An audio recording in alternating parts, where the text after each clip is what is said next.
സ്വഹാബത്ത് റസൂലുള്ളാഹിന്റെ കാലത്ത് മൗലിദ് ഓതിയിട്ടില്ല നിങ്ങൾ നേരത്തെ ഒന്ന് പറഞ്ഞു. ഞാനിതാ പറയുന്നു, ഓതിയിട്ടുണ്ട്. കേട്ടോളൂ. ബഹുമാനപ്പെട്ട മഹാനായ നബി സല്ലല്ലാഹു അലൈഹി വസല്ലമ തങ്ങൾ, കേൾക്കണം നിങ്ങൾ, അബൂ ദർദാ റളിയല്ലാഹു അൻഹു ഉദ്ധരിക്കുന്നു, മഹാനായ നബി സല്ലല്ലാഹു അലൈഹി വസല്ലമ തങ്ങൾ, മറ നബി സല്ലല്ലാഹു അലൈഹി വസല്ലമ ഇലാ ബൈത്തി ആമിറുൽ അൻസാരി. ഇതാ ഇത് കനപ്പെട്ട ഒരു തെളിവാണ് പറയുന്നത്, ശ്രദ്ധിക്കണം നിങ്ങൾ. ആമിറുൽ അൻസാരി എന്ന സ്വഹാബിയുടെ വീട്ടിലേക്ക് അള്ളാഹുവിന്റെ റസൂൽ ഒരു ദിവസം ഇങ്ങനെ നടന്നു പോവുകയാണ്. റസൂൽ പോയപ്പോ ഞാനും പോയി. ആരാ പറയുന്നത്? അബൂ ദർദാ റളിയല്ലാഹു അൻഹു പറയുകയാണ്. അവിടെ ചെന്ന് നോക്കിയപ്പോ എന്താ ചെയ്യുന്നത് എന്നറിയോ? ആമിറുൽ അൻസാരി റളിയല്ലാഹു അൻഹു തന്റെ കൂട്ടുകുടുംബാദികളെയും വേണ്ടപ്പെട്ടവരെയും വിളിച്ചു വരുത്തിക്കൊണ്ട് അള്ളാഹുവിന്റെ ഹബീബിന്റെ ജന്മത്തിൽ നടന്ന സംഭവങ്ങൾ, നമ്മൾ പറയും മൗലിദ് എന്ന് പറയും, വഖാഇഅ വിലാദത്തിഹി എന്ന, വിലാദത്ത് എന്ന് പറഞ്ഞാൽ പ്രസവം നടന്നപ്പോഴുണ്ടായ അത്ഭുതങ്ങൾ, അതന്നെ നമ്മളെ മൗലിദിലുള്ളത്. ഉലിദൽ ഹബീബു സയ്യിദുൽ മുതഅബ്ബിദു വന്നൂറു മിൻ വജനാതിഹി യതവഖദു. റസൂൽ ജനിച്ചപ്പോഴുള്ള അത്ഭുതങ്ങളാണ് നമ്മുടെ മൗലിദിലും പറയുന്നത്. അതുപോലെ ആമിറുൽ അൻസാരി തങ്ങള് അള്ളാഹുവിന്റെ റസൂലിന്റെ ജന്മം നടന്നപ്പോഴുണ്ടായ അത്ഭുതങ്ങൾ, അതായത് മൗലിദ് ഓതുകയാണ്. ആരുടെ? സഹാബത്തിന്റെ മുന്നിൽ കൂട്ടുകുടുംബാദികളെ വിളിച്ചു വരുത്തിക്കൊണ്ട് തന്റെ വീട്ടിൽ വെച്ച് മൗലിദ് ഓതിക്കൊണ്ടിരിക്കുന്നു. ആ സദസ്സിലേക്ക് ആരംഭ റസൂലുള്ളാഹി സ്വല്ലല്ലാഹു അലൈഹി വസല്ലമ തങ്ങൾ കടന്നു ചെല്ലുകയാണ്. കടന്നു ചെന്നപ്പോ അള്ളാഹുവിന്റെ റസൂല് സദസ്സിലേക്ക് അങ്ങെത്തിയപ്പോൾ ആമിറുൽ അൻസാരി തന്റെ മൗലിദ് പരിപാടി നിർത്തുന്നില്ല. മഹാനവറുകൾ അവിടെ കൂടിയ ആളുകളെ വിളിച്ചു പറയുന്നു, ഹാദാ അൽയൗം, ഹാദാ അൽയൗം. മക്കളെ, റസൂല് പ്രസവിച്ചപ്പോ കുറെ അത്ഭുതങ്ങൾ ഉണ്ടായി എന്ന് ഞാൻ പറഞ്ഞല്ലോ. ആ ദിവസം ഇന്നാണ് മക്കളെ, ഇന്നാണ്.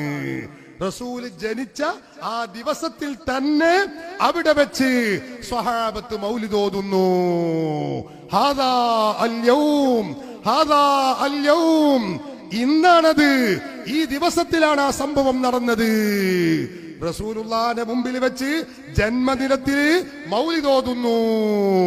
ഇത് കേട്ടപ്പോ റസൂൽ എന്താ പറഞ്ഞത്? അത് തെറ്റാണ്, നരകത്തേക്കാണ്, മിണ്ടിപ്പോകരുത് എന്നാണോ? അല്ലേ, അല്ല. ഇതങ്ങ് കേട്ടപ്പോൾ ഹബീബ് മുഹമ്മദുർ റസൂലുള്ളാഹി സ്വല്ലല്ലാഹു അലൈഹി വസല്ലമ തങ്ങൾ പറയുകയാണ്, ഫഖാല അലൈഹി സ്വലാത്തു വസ്സലാം, ഇന്നല്ലാഹ ഫതഹ ലക അബ്വാബർ റഹ്മാ. ആമിറേ, നിനക്ക് അല്ലാഹു റഹ്മത്തിന്റെ വാതിലുകൾ തുറന്നു തന്നിരിക്കുന്നു. വൽ മലായികതു കുല്ലുഹും യസ്തഗ്ഫിറൂന ലക്. മലക്കുകൾ മുഴുക്കയും നിനക്ക് വേണ്ടി പൊറുക്കലിനെ തേടുന്നു. മാത്രമല്ല, ഭാവിയിൽ മൗലിദ് ഓതുന്ന നമ്മളെ പോലോത്ത ആളുകൾക്ക് പ്രചോദനമായി അല്ലാഹുവിന്റെ ഹബീബ് പറയുന്നു, ഫമൻ ഫഅല ഫഅലക നജാ നജാതക. അതുകൊണ്ട് ആമിറേ, നീ ഓതിയതുപോലെ ചെയ്തതുപോലെ ആര് ചെയ്താലും നജാ നജാതക, നീ വിജയിച്ചതുപോലെ അവരും വിജയിച്ചിരിക്കുന്നു.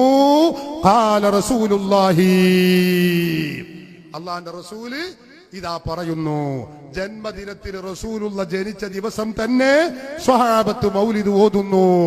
ഹാഫിദ് അബുൽ ഖത്താബ് ഇബ്നു ദിഹ്യ തന്റെ കിതാബ് അത്തൻവീർ ഫി മൗലിദിൽ ബശീർ നദീർ എന്ന കിതാബിൽ ഈ ചരിത്രം രേഖപ്പെടുത്തി വെക്കുന്നു, ഈ സംഭവം ഉദ്ധരിക്കുന്നു. അപ്പൊ സ്വഹാബത്ത് റസൂലുള്ളാഹിന്റെ ജന്മത്തോടനുബന്ധിച്ച് മൗലിദ് ഓതിയിട്ടില്ല, അവര് റസൂൽ ഓതിയിട്ടില്ല, റസൂൽ ഇത് അറിഞ്ഞിട്ടില്ല. 23 വർഷക്കാലമായിട്ട് റസൂലിന് പരിചയമില്ല, റസൂൽ എന്തേ അത് പഠിപ്പിച്ചു കൊടുത്തില്ലേ എന്ന ചോദ്യം അപ്രസക്തമാണ്. റസൂൽ പഠിപ്പിച്ചു കൊടുത്തിട്ടുണ്ട്, സ്വഹാബത്ത് അത് ചെയ്തിട്ടുണ്ട്, റസൂൽ അത് അറിഞ്ഞിട്ടുണ്ട്, റസൂൽ അത് കണ്ടിട്ടുണ്ട്, റസൂൽ അത് കേട്ടിട്ടുണ്ട്. റസൂലുള്ള നിരോധിച്ചിട്ടില്ല. മൗലിദ് ഓതിയ ആളോട്, ആൾക്ക് വേണ്ടി റസൂല് പ്രാർത്ഥിക്കുന്നു. അത് ചെയ്തവൻ വിജയിക്കുമെന്ന് റസൂല് പഠിപ്പിക്കുന്നു. ഇതാ സുന്നികളായ ഞങ്ങളെ തെളിവ്. മനസ്സിലായോ? ഇത് ഇന്നും ഇന്നലെയും തുടങ്ങിയതൊന്നല്ല. എല്ലാ വർഷവും ചെയ്യേണ്ട, ഒരു വർഷം ചെയ്താൽ, ഒരു ദിവസം തന്നെ ചെയ്താൽ നമുക്ക് തെളിവാ. ഇതിങ്ങനെ ചെയ്തുകൊണ്ടിരിക്കണം. നിങ്ങളെ പോക്കറ്റിൽ നിർത്താണ്. ഇസ്ലാമിൽ ഒരു കാര്യം സ്ഥിരപ്പെടണമെങ്കിൽ ജന്മദിനത്തിൽ ഒരിക്കൽ ചെയ്താൽ മതി. 100 വട്ടം ചെല്ലണമെന്നും ചെയ്യില്ല. അതൊക്കെ നിങ്ങളെ പൊട്ടപ്പുറത്തിനാണ്. ദീനിനെ കുറിച്ച് നിങ്ങൾക്ക് ഒരു ചുക്കും അറിയാത്തത് കൊണ്ട്, നിങ്ങൾക്കല്ല, നിങ്ങൾക്ക് പഠിപ്പിച്ചെന്ന മൗലവിമാർക്ക് ഒരു ചുക്കും അറിയാത്തത് കൊണ്ടാണ്. ഇത് റസൂൽ ഒരിക്കൽ ചെയ്താൽ മതി. എല്ലാ കൊല്ലം ചെയ്തിട്ടുണ്ടോ നോക്കിങ്ങൾ? റസൂൽ ചെയ്തു, സഹാബത്തിന്റെ മുമ്പിൽ വെച്ച് ചെയ്തു എന്നാണ് മൂപ്പർ ചോദ്യം. ഇതപ്പോ എല്ലാ കൊല്ലം ചെയ്തോ? എന്താ ഇതിലൊക്കെ? ഇത് ഊളമ്പാറിക്ക് ഇയാളല്ല, അയാൾക്ക് പഠിപ്പിച്ചെന്ന മൗലവിയെ പറഞ്ഞേക്കണം. ആ ജാതി വർത്താനാണ്. ഇസ്ലാമിലെ സുന്നത്തിന് ഒരിക്കൽ സ്ഥിരപ്പെട്ടാൽ മതി സഹോദര. 100 വട്ടം ചെയ്യണമെന്നുണ്ടോ?